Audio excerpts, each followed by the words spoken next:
Jeta në tokë do zhduket, Elon Musk dua të vdes në Mars. Elon Musk, themeluesi i SpaceX dhe Tesla, ka bërë një tjetër deklaratë të çuditshme, duke shprehur dëshirën e tij të vdes në Mars.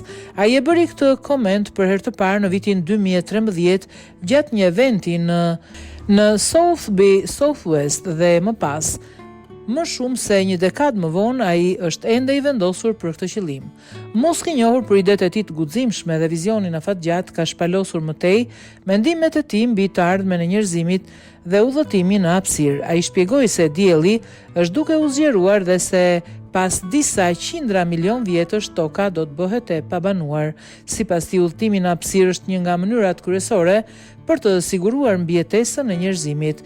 Dielli po zgjerohet gradualisht dhe pas 500 milion vjetësh mundësisht 1 miliard oqeanet do të vlojnë dhe nuk do të ketë jetë të rëndësishme në tokë.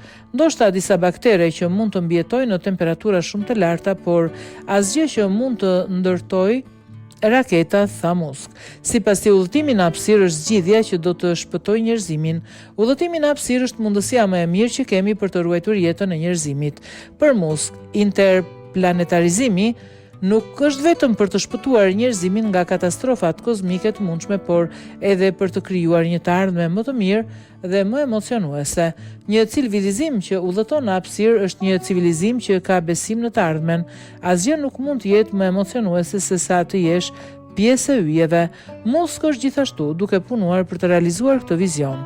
Sipas njoftimeve të fundit, SpaceX planifikon të dërgojë raketën Starship drejt Marsit deri në fund të vitit të ardhshëm me robotin humanoid të Teslës Optimus, që do të jetë ndër pasagjerët e parë. Nëse ky mision ka sukses, Musk shpreson që njeriu mund të arrijë të ulet në Mars deri në vitin 2029-2031. Megjithatë, Musk e ka pranuar se jeta në Mars do të jetë një sfidë e madhe, pa oksigjen, temperatura ekstreme dhe rrezatim të dëmshëm. Ai e ka cilësuar atë si një kurth vdekje prurës.